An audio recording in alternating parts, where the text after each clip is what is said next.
ਤੇ ਮੈਂ ਉਸ ਜਗ੍ਹਾ ਤੇ ਖੜਾ ਵਾਂ ਜਿੱਥੇ ਕਦੀ ਉਰਦੂ, ਇੰਗਲਿਸ਼ ਤੇ ਹਿੰਦੀ 'ਚ ਵੀ ਲਿਖਿਆ ਹੁੰਦਾ ਸੀ, ਕਿਉਂਕਿ ਇਹ ਸਟੇਸ਼ਨ 1947 ਦੀ ਪਾਰਟੀਸ਼ਨ ਤੋਂ ਪਹਿਲੇ ਦਾ। ਖੂਹੀ ਪਾਣੀ ਪੀਣ ਵਾਸਤੇ ਖੂਹੀ ਪੂਰ ਛੜੀ ਏ, ਖੂਹੀ ਦਾ ਨਾਮੋ ਨਿਸ਼ਾਨ ਮੁੱਕ ਗਿਆ। ਇਹ ਦੇਖੋ ਤੁਸੀਂ, ਇਹਦੀ ਜਿਹੜੀ ਮੇਨ ਬਿਲਡਿੰਗ ਹੈ ਨਾ ਉਹ ਹੈਗੀ ਹੈ ਅੱਗੇ। ਕਿ ਇੱਕ ਇੱਥੇ ਮਾਈ ਬੈਠੀ ਹੈ, ਇੱਕ ਇੱਥੇ ਬਾਬਾ ਬੈਠਾ ਹੈ, ਇੱਕ ਇੱਥੇ ਬੱਚੇ ਉਹਨਾਂ ਦੇ ਬੈਠੇ ਨੇ। ਤੇ ਮੈਂ ਜਿਸ ਤਰ੍ਹਾਂ ਉਹਨਾਂ ਨੂੰ ਪੁੱਛ ਰਿਹਾ ਵਾਂ ਕਿ ਬਾਬਾ ਜੀ ਕਿੱਥੇ ਚੱਲੇ ਹੋ, ਤੇ ਮੈਨੂੰ ਸੁਣਿਆ ਜਾ ਰਿਹਾ ਕਿ ਉਹ ਕਹਿੰਦੇ ਨੇ ਕਿ ਅਸੀਂ ਬੱਚਾ ਚੱਲਿਆ ਅੰਮ੍ਰਿਤਸਰ, ਜਿਹੜਾ ਕਿ ਬੜੇ ਚਾਵਾਂ ਦੇ ਨਾਲ ਟਰੈਕ ਵਿਛਾਇਆ ਗਿਆ ਸੀ ਪਾਕਿਸਤਾਨ ਤੇ ਇੰਡੀਆ ਦੇ ਲੋਕਾਂ ਨੂੰ ਆਪਸ 'ਚ ਮਿਲਾਉਣ ਵਾਸਤੇ। ਜੱਲੋ, ਵਾਹਗਾ, ਅਟਾਰੀ, ਮੁਗਲਪੁਰਾ, ਹਰਬੰਸਪੁਰਾ, ਇਹ ਸਾਰੀਆਂ ਜਿਹੜੀਆਂ ਨਾ ਛੋਟੇ ਛੋਟੇ ਸਟੇਸ਼ਨ ਸਨ। ਇੰਡੀਆ ਜਾਣ ਵਾਲੀ ਸਮਝੌਤਾ ਐਕਸਪ੍ਰੈਸ ਬੰਦ ਹੋਣ ਦੇ ਨਾਲ ਹੀ ਸਾਰੇ ਸਟੇਸ਼ਨ ਬਰਬਾਦ ਹੋਣਾ ਸ਼ੁਰੂ ਹੋ ਗਏ ਨੇ, ਜਿਹੜੇ ਲਾਹੌਰ ਤੋਂ ਬਾਰਡਰ ਤੱਕ ਆਉਂਦੇ ਨੇ। ਇਸ ਵੇਲੇ ਤੁਹਾਨੂੰ ਵਿਖਾ ਲਿਆ ਇੱਕ ਐਸਾ ਹੀ ਰੇਲਵੇ ਸਟੇਸ਼ਨ ਜਿਹੜਾ ਕਿ ਪਾਕਿਸਤਾਨ ਤੇ ਇੰਡੀਆ ਦੀ ਬਾਰਡਰ ਦੇ ਕੋਲ ਵਾਕਿਆ ਹੈ, ਔਰ ਇਹਦਾ ਨਾਂ ਹੈ ਜੱਲੋ। ਇਹੋ ਹੀ ਉਹ ਲਾਈਨਾਂ ਨੇ, ਇਹੋ ਹੀ ਉਹ ਪਲੇਟਫਾਰਮ ਨੇ ਜਿੱਥੋਂ ਸਮਝੌਤਾ ਐਕਸਪ੍ਰੈਸ ਮੁਸਾਫਰਾਂ ਨੂੰ ਲੈ ਕੇ ਇੰਡੀਆ ਜਾਂਦੀ ਹੁੰਦੀ ਸੀ ਔਰ ਇੰਡੀਆ ਤੋਂ ਪਾਕਿਸਤਾਨ ਆਉਂਦੀ ਸੀ। ਤੇ ਅੱਜ ਤੁਹਾਨੂੰ ਇਹਦੀ ਮੁਕੰਮਲ ਤਫਸੀਲ ਵਿਖਾਲਦੇ ਹਾਂ। ਲੋ ਜੀ, ਇਹ ਬੋਰਡ ਜ਼ਰਾ ਪੜ੍ਹਨਾ, ਤੁਹਾਨੂੰ ਦਿਖਾ ਲੈ। ਇੱਕ ਬੋਰਡ ਸਾਨੂੰ ਨਜ਼ਰ ਆਇਆ ਹੈ, ਠੀਕ ਹੈ ਜੀ, ਨਜ਼ਰ ਆ ਗਿਆ। ਤੇ ਕੀ ਲਿਖਿਆ ਹੈ? ਇਹ ਲਿਖਿਆ ਜੀ ਕਿ Dhaka 2177 kilometre, Delhi 467 kilometre, Attari 17 kilometre, Wagah 13 kilometre. ਲੋ ਜੀ ਦੋਸਤੋ, ਅੱਜ ਤੁਹਾਨੂੰ ਪਾਕਿਸਤਾਨ ਤੇ ਇੰਡੀਆ ਦੇ ਬਾਰਡਰ ਦੇ ਕੋਲ ਐਸਾ ਰੇਲਵੇ ਸਟੇਸ਼ਨ ਵਿਖਾਲਨੇ ਆ ਕਿ ਜਿਹੜਾ ਕਿ ਹੁਣ ਬਿਲਕੁਲ ਭੂਤ ਬੰਗਲਾ ਬਣ ਚੁੱਕਿਆ ਹੈ। ਜਿਸ ਤਰ੍ਹਾਂ ਕਿ ਤੁਸੀਂ ਪੜ੍ਹ ਰਹੇ ਹੋ, ਲਿਖਿਆ ਜੱਲੋ। ਇਹ ਹੈਗਾ ਜੱਲੋ ਰੇਲਵੇ ਸਟੇਸ਼ਨ। ਇਹਦਾ ਇੱਥੋਂ ਪਲੇਟਫਾਰਮ ਸਟਾਰਟ ਹੁੰਦਾ ਸੀ, ਔਰ ਅਗਰ ਦੇਖਿਆ ਜਾਏ ਤੇ ਇਹ ਹੈਗੀ ਏ ਇਹਦੀ ਘੰਟਾ ਚੇਂਜ ਕਰਨ ਵਾਲੀ ਜਿਹੜੀ ਇੱਕ ਕੋਠੀ ਜਿਹਨੂੰ ਕਿਹਾ ਜਾਂਦਾ cabin, East cabin, West cabin. ਇਹ ਤੁਹਾਨੂੰ ਦੱਸ ਰਿਹਾ ਕਿ ਸਟੇਸ਼ਨ ਦੀ ਹਿਸਟਰੀ ਕੀ ਹੈ ਔਰ ਇਹ ਕਿੱਥੇ ਵਾਕਿਆ ਹੈ। ਪਹਿਲੇ ਤੁਸੀਂ ਆਹ ਦੇਖ ਲਵੋ ਕਿ ਇੱਥੇ ਸਿਗਨਲ ਹੁੰਦੇ ਸਨ ਇਸ ਏਰੀਏ 'ਚ, ਅੰਗਰੇਜ਼ ਦੌਰ ਦੇ ਬਣੇ। ਥੱਲੇ ਉਹਨਾਂ ਦੇ ਲੀਵਰ ਹੁੰਦੇ ਸਨ, ਇੱਥੇ ਸਾਰੇ ਲੀਵਰ ਲੱਗੇ ਹੁੰਦੇ ਸਨ ਇਸ ਜਗ੍ਹਾ ਦੇ ਉੱਤੇ, ਠੀਕ ਹੈ ਜੀ। ਤੇ ਅਗਰ ਉੱਤੇ ਦੇਖਿਆ ਜਾਏ ਤੇ ਇੱਥੇ ਫੱਟਿਆਂ ਦਾ ਛੱਤ ਹੁੰਦਾ ਸੀ, ਔਰ ਉੱਤੇ ਚੜ੍ਹ ਕੇ ਨਾ ਇਹ ਛੱਤ ਦੇ ਉੱਤੇ ਤੇ ਇਹ ਜਿਹੜਾ ਸੀ ਕਾਂਟੇ ਵਾਲਾ, ਉਹ ਕਾਂਟਾ ਚੇਂਜ ਕਰਦਾ ਹੁੰਦਾ ਸੀ। ਲੇਕਿਨ ਅੱਜ ਤੁਸੀਂ ਦੇਖ ਲਓ ਕਿ ਇਹ ਸਟੇਸ਼ਨ ਤੇ ਮੌਜੂਦ ਹੈ। ਇਹਦੀ ਜਿਹੜੀ ਮੇਨ ਬਿਲਡਿੰਗ ਹੈ ਨਾ ਉਹ ਹੈਗੀ ਹੈ ਅੱਗੇ। ਤੇ ਚਲੋ ਅੱਗੇ ਚੱਲਦੇ, ਤੁਹਾਨੂੰ ਦਿਖਾ ਲੈਂਦੇ ਹਾਂ ਕਿ 1947 ਦੀਆਂ ਯਾਦਾਂ ਵਾਲਾ ਜੱਲੋ ਰੇਲਵੇ ਸਟੇਸ਼ਨ ਅੱਜ ਕੈਸਾ ਹੈ, ਔਰ ਸਮਝੌਤਾ ਐਕਸਪ੍ਰੈਸ ਨਾ ਚੱਲਣ ਦੀ ਵਜ੍ਹਾ ਨਾਲ ਇਸ ਸਟੇਸ਼ਨ ਦੀ ਹਾਲਤ ਕਿੰਨੀ ਖ਼ਰਾਬ ਹੋ ਚੁੱਕੀ ਹੈ। ਵੀਡੀਓ ਨਾਲ ਜੁੜੇ ਰਹੋ। ਲੋ ਜੀ ਦੋਸਤੋ, ਇਹ ਉਹ ਆ ਗਿਆ ਬੈਂਚ 1947 ਤੋਂ ਪਹਿਲਾਂ ਵਾਲਾ, ਜਿਹਦੇ ਉੱਤੇ ਮਾਈਆਂ ਬਾਬੇ ਬਹਿ ਕੇ ਤੇ ਟ੍ਰੇਨ ਦਾ ਇੰਤਜ਼ਾਰ ਕਰਦੇ ਹੁੰਦੇ ਸਨ ਜਿਹੜੀ ਲਾਹੌਰ ਤੋਂ ਇੰਡੀਆ ਜਾਂਦੀ ਹੁੰਦੀ ਸੀ। ਇਹ ਜੱਲੋ ਰੇਲਵੇ ਸਟੇਸ਼ਨ ਤੇ ਪੁਰਾਣੇ ਬੈਂਚਸ ਜਿੱਥੇ ਮੁਸਾਫਰ ਬਹਿ ਕੇ ਤੇ ਅੰਮ੍ਰਿਤਸਰ, ਦਿੱਲੀ ਦੀ ਟ੍ਰੇਨ ਦਾ ਇੰਤਜ਼ਾਰ ਕਰਦੇ ਹੁੰਦੇ ਸਨ, ਲਾਹੌਰ, ਰਾਵਲਪਿੰਡੀ ਵਾਸਤੇ। ਤੇ ਦੋਸਤੋ, ਇਹ ਬੈਂਚ ਉਹਨਾਂ ਦੀਆਂ ਜਗ੍ਹਾ ਅੱਜ ਵੀ ਮੌਜੂਦ ਨੇ। ਅੱਜ ਮੈਂ ਬਾਬਿਆਂ ਦੇ ਕਦਮਾਂ 'ਚ ਬੈਠਾ, ਬੈਂਚ ਦੇ ਉੱਤੇ ਨਹੀਂ ਬੈਠਾ। ਮੇਰਾ ਦਿਲ ਹੀ ਨਹੀਂ ਕੀਤਾ ਉੱਤੇ ਬਹਿਣ 'ਤੇ, ਕਿਉਂਕਿ ਮੈਨੂੰ ਅੱਜ ਵੀ ਲੱਗਦਾ ਹੈ ਕਿ ਇੱਕ ਇੱਥੇ ਮਾਈ ਬੈਠੀ ਹੈ, ਇੱਕ ਇੱਥੇ ਬਾਬਾ ਬੈਠਾ ਹੈ, ਇੱਕ ਇੱਥੇ ਬੱਚੇ ਉਹਨਾਂ ਦੇ ਬੈਠੇ ਨੇ। ਤੇ ਮੈਂ ਜਿਸ ਤਰ੍ਹਾਂ ਉਹਨਾਂ ਨੂੰ ਪੁੱਛ ਰਿਹਾ ਵਾਂ ਕਿ ਬਾਬਾ ਜੀ ਕਿੱਥੇ ਚੱਲੇ ਹੋ, ਤੇ ਮੈਨੂੰ ਸੁਣਿਆ ਜਾ ਰਿਹਾ ਕਿ ਉਹ ਕਹਿੰਦੇ ਨੇ ਕਿ ਅਸੀਂ ਬੱਚਾ ਚੱਲਿਆ ਅੰਮ੍ਰਿਤਸਰ। ਗੱਡੀ ਹੋਣੀ ਲਾ ਰਹੀ ਹੈ, ਟ੍ਰੇਨ ਆਉਣ ਵਾਲੀ ਹੈ, ਟਿਕਟਾਂ ਅਸਾਂ ਲੈ ਲਈਆਂ ਨੇ ਤੇ ਅਸੀਂ ਅੰਮ੍ਰਿਤਸਰ ਚੱਲੇ ਹਾਂ ਤੇ ਅਸੀਂ ਪਰਸੋਂ ਵਾਪਸ ਆ।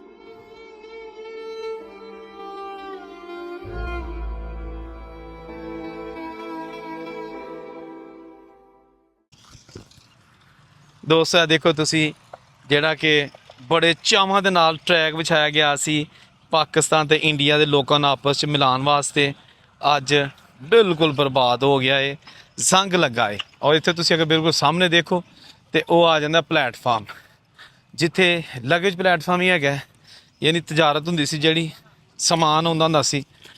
ਜੱਲੋ, ਵਾਹਗਾ, ਅਟਾਰੀ, ਮੁਗਲਪੁਰਾ, ਹਰਬੰਸਪੁਰਾ, ਇਹ ਸਾਰੀਆਂ ਜਿਹੜੀਆਂ ਨਾ ਛੋਟੇ ਛੋਟੇ ਸਟੇਸ਼ਨ ਸਨ, ਲੇਕਿਨ ਸਭ ਦੀ ਬੜੀ ਅਹਿਮੀਅਤ ਸੀ।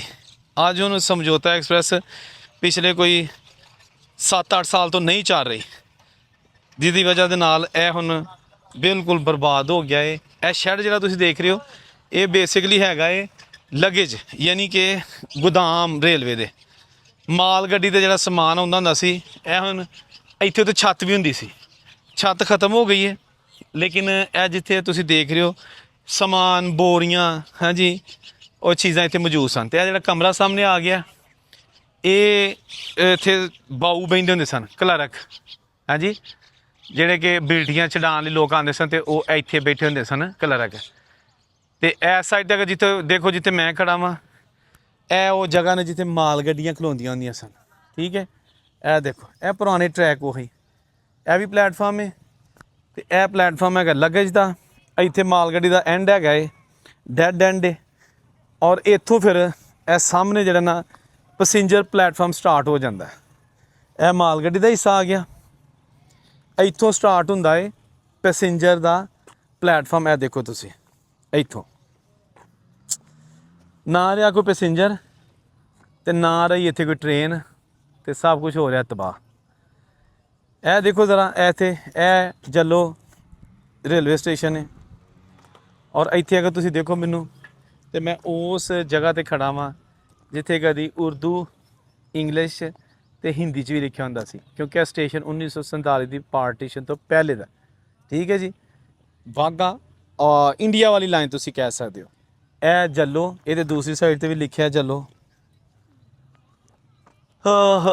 ਕਿੱਥੇ ਗਏ ਹੋ ਲੋਕ ਦੋਸਤੋ? ਜੀ ਬਜ਼ੁਰਗਾਂ ਦੀਆਂ ਯਾਦਾਂ ਵਾਲੀਆਂ ਚੀਜ਼ਾਂ ਅੱਜ ਵੀ ਇੱਥੇ ਹੀ ਨੇ, ਅਗਰ ਨਹੀਂ ਤਾਂ ਉਹ ਬਾਬੇ ਮਾਈਆਂ ਮੌਜੂਦ ਨਹੀਂ ਹੈਗੇ ਦੋਸਤੋ। ਇਹ ਪਲੈਟਫਾਰਮ ਜਿੱਥੇ ਕਦੀ ਟ੍ਰੇਨ ਆ ਕੇ ਖੜੀ ਹੁੰਦੀ ਸੀ, ਔਰ ਹਰ ਤਰਫ ਇੱਕ ਗਹਿਮਾ ਗਹਿਮੀ ਹੁੰਦੀ ਸੀ, ਲੇਕਿਨ ਇਹ ਦੇਖੋ ਉਜੜਿਆ ਪਿਆ। ਚਲੋ ਮਜ਼ੀਦ ਤੁਹਾਨੂੰ ਅੱਗੇ ਮੇਨ ਬਿਲਡਿੰਗ ਵਿਖਾਲਦੇ ਹਾਂ। ਲਓ ਜੀ ਦੋਸਤੋ, ਅਸੀਂ ਇਸ ਵੇਲੇ ਆ ਗਏ ਜੱਲੋ ਰੇਲਵੇ ਸਟੇਸ਼ਨ ਦੀ ਮੇਨ ਬਿਲਡਿੰਗ ਦੇ ਸਾਹਮਣੇ, ਜਿਹੜੀ ਕਿ ਤੁਸੀਂ ਦੇਖ ਰਹੇ ਹੋ, ਉੱਤੇ ਲਿਖਿਆ ਹੈ ਉਰਦੂ ਔਰ ਇੰਗਲਿਸ਼ ਦੇ ਵਿੱਚ ਜੱਲੋ। ਇਹ ਹੁਣ ਸਟੇਸ਼ਨ ਅਬੈਂਡਨਡ ਹੈਗਾ, ਇਸ ਲਈ ਇਹਨੂੰ ਬੰਦ ਕਰ ਦਿੱਤਾ ਗਿਆ ਹੈ, ਲੇਕਿਨ ਇਹਦਾ ਮੁਸਾਫਰਖਾਨਾ। ਠੀਕ ਹੈ ਜੀ, ਇਹ ਆ ਗਿਆ ਮੁਸਾਫਰਖਾਨਾ, ਔਰ ਇੱਧਰ ਨੂੰ ਲੋਕ ਬਾਹਰ ਨੂੰ ਨਿਕਲ ਜਾਂਦੇ ਹੁੰਦੇ ਸਨ। ਇਹਦਾ ਸ਼ੈੱਡ ਜਿਹੜਾ ਨਾ, ਉੱਤੇ ਸ਼ੇਡ ਉਹ ਬਣਿਆ ਲੋਹੇ ਦਾ। ਇਹਦੇ 'ਤੇ ਛੱਤ ਜਿਹੜੀ ਹੈ ਇੱਟਾਂ ਦੀ ਜਾਂ ਉਹ ਗਾਡਰਾਂ ਦੀ ਨਹੀਂ ਹੈਗੀ। ਇਹ ਇੱਕ ਬੜੀ ਖਸੂਸੀ ਕਿਸਮ ਦੀ ਛੱਤ ਨਜ਼ਰ ਆਈ ਹੈ। ਇਸ ਤਰ੍ਹਾਂ ਦੀ ਬਹੁਤ ਘੱਟ ਮੈਂ ਰੇਲਵੇ ਸਟੇਸ਼ਨ ਦੀ ਛੱਤ ਦੇਖੀ ਹੈ। ਅਤੇ ਇਹ ਜਿਹੜਾ ਨੋਟਿਸ ਬੋਰਡ ਲੱਗਾ ਹੈ, ਇਹਦੇ ਉੱਤੇ ਲਿਖਿਆ ਹੈ ਜੀ ਕਿ ਅਪ ਐਂਡ ਡਾਊਨ ਗੱਡੀਆਂ, ਜਿਹੜੀਆਂ ਡਾਊਨ ਚੱਲਦੀਆਂ ਸਨ ਲਾਹੌਰ ਅਤੇ ਵਾਹਗਾ, ਅਤੇ ਜਿਹੜੀ ਅਪ ਉਹ ਵਾਹਗਾ ਅਤੇ ਲਾਹੌਰ ਹੈ, ਟਾਈਮ ਟੇਬਲ ਲਿਖੇ ਨੇ। ਅਤੇ ਸਾਹਮਣੇ ਬਿਲਕੁਲ ਜਿਹੜਾ ਨਾ ਇੱਥੇ ਮੁਸਾਫਰ ਆਪਣਾ ਕੋਈ ਜਿਹੜੀ ਖੋਤਾ ਰੇੜੀ ਜਾਂ ਟਰਾਂਸਪੋਰਟ ਟਾਂਗੇ ਛਾਂਗੇ ਹੁੰਦੇ ਸਨ, ਉਹ ਖੜੀ ਕਰਕੇ ਅਤੇ ਇਹ ਮੁਸਾਫਰਖਾਨੇ ਦੇ ਜ਼ਰੀਏ ਇੱਥੇ ਪਲੈਟਫਾਰਮ 'ਤੇ ਆ ਜਾਂਦੇ ਹੁੰਦੇ ਸਨ। ਦਫ਼ਤਰ ਸਟੇਸ਼ਨ ਮਾਸਟਰ ਦਾ ਅੱਜ ਵੀ ਬੜੀ ਅੱਛੀ ਰਾਈਟਿੰਗ ਦੇ ਨਾਲ ਮੌਜੂਦ ਹੈਗਾ ਹੈ। ਇਹ ਲਿਖਿਆ ਇੰਗਲਿਸ਼ ਉਰਦੂ ਦੇ ਵਿੱਚ। ਅਤੇ ਇਹ ਇੱਥੇ ਹੁੰਦੀ ਸੀ ਖੂਹੀ। ਖੂਹੀ ਪਾਣੀ ਪੀਣ ਵਾਸਤੇ ਖੂਹੀ ਪੂਰ ਛੜੀ ਹੈ, ਖੂਹੀ ਦਾ ਨਾਮੋ ਨਿਸ਼ਾਨ ਮੁੱਕ ਗਿਆ। ਇਹ ਦੇਖੋ ਤੁਸੀਂ, ਠੀਕ ਹੈ ਜੀ।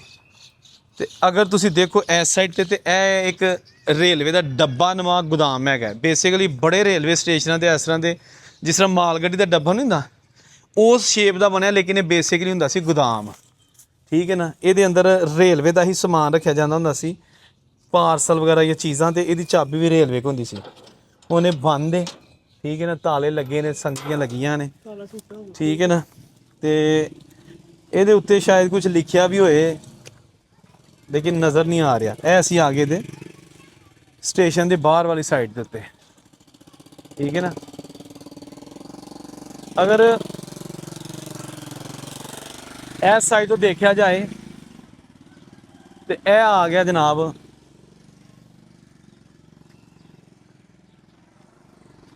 ਰੇਲਵੇ ਸਟੇਸ਼ਨ ਦੀ ਮੇਨ ਬਿਲਡਿੰਗ। ਠੀਕ ਹੈ ਜੀ, ਜਿੱਥੋਂ ਦੀ ਮੁਸਾਫਰ ਅੰਦਰ ਜਾਂਦੇ ਹੁੰਦੇ ਸਨ।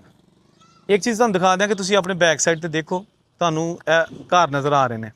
ਜਿੱਦਾਂ ਸਟੇਸ਼ਨ ਬਣਾਇਆ ਗਿਆ ਸੀ, ਇਹ ਟੋਟਲ ਖਾਲੀ ਜ਼ਮੀਨ ਸੀ, ਪੈਲੀਆਂ ਦੇ ਵਿੱਚ ਬਣਾਇਆ ਗਿਆ ਸੀ, ਖੇਤਾਂ 'ਚ ਬਣਾਇਆ ਗਿਆ ਸੀ।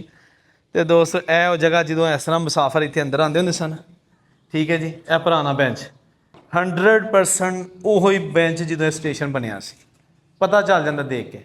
ਇੱਕ ਬੈਂਚ ਇਸ ਸਾਈਡ 'ਤੇ ਸੀ, ਉਹ ਬੈਂਚ ਟੁੱਟ ਗਿਆ, ਉਹਦਾ ਇੱਕ ਲੀਵਰ ਰਹਿ ਗਿਆ, ਇੱਕ ਸਾਈਡ ਰਹਿ ਗਈ ਹੈ।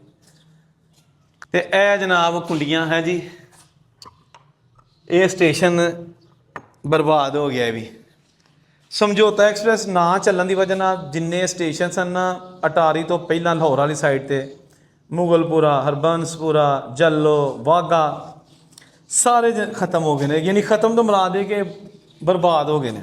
ਇਹ ਉਹ ਪੁਰਾਣਾ ਸ਼ੈੱਡ ਹੈਗਾ ਹੈ ਜਿਹੜਾ ਕਿ ਮੁਸਾਫਰਖਾਨੇ ਦੇ ਉੱਤੇ ਬਣਾਇਆ ਗਿਆ ਸੀ, ਔਰ ਇਹ ਆ ਗਈ ਪੁਰਾਣੀ ਭੂਤ ਬੰਗਲਾ ਬਿਲਡਿੰਗ। ਇਹਦੇ ਨਾਲ ਹੀ ਆਖਰੀ ਜਿਹੜਾ ਸਟੇਸ਼ਨ ਹੈ ਪਾਕਿਸਤਾਨ ਦਾ, ਉਹ ਹੈ ਵਾਹਗਾ ਬਾਰਡਰ।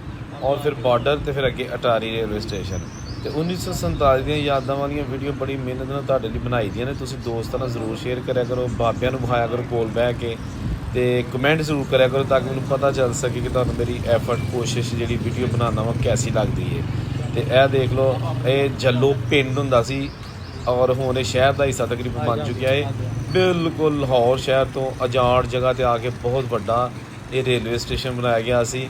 ਤਜਾਰਤ ਇੱਥੇ ਬਹੁਤ ਜ਼ਿਆਦਾ ਹੁੰਦੀ ਹੁੰਦੀ ਸੀ ਕਿਉਂਕਿ ਜਦੋਂ ਇੰਡੀਆ ਤੋਂ ਮਾਲ ਆਉਂਦਾ ਹੁੰਦਾ ਸੀ ਤੇ ਵਾਹਗਾ ਤੋਂ ਬਾਅਦ ਇਹ ਪਹਿਲਾ ਸਟੇਸ਼ਨ ਸੀ ਜਿਹੜਾ ਕਿ ਬਾਰਡਰ ਤੋਂ ਥੋੜ੍ਹਾ ਹਟਵਾ ਸੀ ਔਰ ਇੱਥੇ ਫਿਰ ਸਮਾਨ ਉਤਾਰਿਆ ਜਾਂਦਾ ਹੁੰਦਾ ਸੀ ਜਿਹੜਾ ਅੰਮ੍ਰਿਤਸਰ ਦੀਆਂ ਮੰਡੀਆਂ ਤੋਂ ਤੇ ਦਿੱਲੀ ਦੀਆਂ ਮੰਡੀਆਂ ਤੋਂ ਪਾਕਿਸਤਾਨ ਆਉਂਦਾ ਸੀ, ਫਿਰ ਲਾਹੌਰ ਔਰ ਦੂਸਰੇ ਛੋਟੇ ਸ਼ਹਿਰਾਂ 'ਤੇ ਜਿਹੜੇ ਨੇ ਉਹਨੂੰ ਪਹੁੰਚਾਇਆ ਜਾਂਦਾ ਹੁੰਦਾ ਸੀ। ਤੇ ਇਹ ਸਟੇਸ਼ਨ ਦੇ ਉੱਤੇ ਇੱਕ ਪੁਰਾਣਾ ਬੋਰਡ ਦਾ ਦਰਖਤ ਅੱਜ ਵੀ ਮੌਜੂਦ ਹੈਗਾ ਏ। ਇਹਦੀ ਤੁਸੀਂ ਖੂਬਸੂਰਤੀ ਦੇਖੋ ਕਿ ਸਰਸਬਜ਼ ਗ੍ਰੀਨ ਏ। ਸਟੇਸ਼ਨ ਉਜੜ ਗਿਆ ਲੇਕਿਨ ਰੱਬ ਦਾ ਬਣਾਇਆ ਹੋਇਆ ਜਿਹੜਾ ਪੌਦਾ ਏ ਇਹ ਅੱਜ ਵੀ ਲੋਕਾਂ ਨੂੰ ਇੱਥੇ ਜਿਹੜੇ ਆਉਂਦੇ ਨੇ ਉਹਨਾਂ ਨੂੰ ਸਾਇਆ ਦੇ ਰਿਹਾ ਏ। ਤੇ ਇਹ ਦੇਖੋ ਜਨਾਬ ਉਜੜੇ ਪਲੇਟਫਾਰਮ। ਤੇ ਉਮੀਦ ਹੈ ਤੁਹਾਨੂੰ ਇਹ ਵੀਡੀਓ ਅੱਛੀ ਲੱਗੀ ਹੋਏਗੀ। ਕਮੈਂਟ ਲਾਜ਼ਮੀ ਕਰਿਆ ਕਰੋ, ਲਾਈਕ ਵੀ ਵੀਡੀਓ ਨੂੰ ਲਾਜ਼ਮੀ ਕਰਿਆ ਕਰੋ। ਉਹਦੇ ਨਾਲ ਇਹ ਹੁੰਦਾ ਹੈ ਕਿ ਸਾਨੂੰ ਹੌਸਲਾ ਅਫਜ਼ਾਈ ਹੁੰਦੀ ਹੈ, ਸਾਨੂੰ ਪਤਾ ਚੱਲਦਾ ਹੈ ਕਿ ਜਿਹੜੀਆਂ ਅਸੀਂ ਤੁਹਾਡੇ ਵਾਸਤੇ ਬਜ਼ੁਰਗਾਂ ਦੀਆਂ ਨਿਸ਼ਾਨੀਆਂ ਵਾਲੀਆਂ ਵੀਡੀਓ ਬਣਾਉਂਦੇ ਹਾਂ ਉਹ ਤੁਹਾਨੂੰ ਕੈਸੀਆਂ ਲੱਗਦੀਆਂ ਨੇ ਔਰ ਫਿਰ ਉਹਦੇ ਨਾਲ ਸਾਡਾ ਹੌਸਲਾ ਵੀ ਵੱਧਦਾ ਹੈ। ਤੁਸੀਂ ਵੀ ਅਗਰ ਆਪਣੇ ਬਜ਼ੁਰਗਾਂ ਦੇ ਘਰ, ਪਿੰਡ, ਸ਼ਹਿਰ ਚੀਜ਼ਾਂ ਦੇਖਣਾ ਚਾਹੁੰਦੇ ਹੋ ਤਾਂ ਕਮੈਂਟ ਕਰਿਆ ਕਰੋ। ਮੈਨੂੰ ਪਰਸਨਲ ਮੈਸੇਜ ਨਾ ਕਰਿਆ ਕਰੋ, ਕਮੈਂਟ ਕਰਿਆ ਕਰੋ ਕਿਉਂਕਿ ਕਮੈਂਟ ਦੇ ਵਿੱਚ ਮੈਂ ਤੁਹਾਨੂੰ ਜਵਾਬ ਦਿਆਂਗਾ। ਅੱਲਾ ਹਾਫਿਜ਼।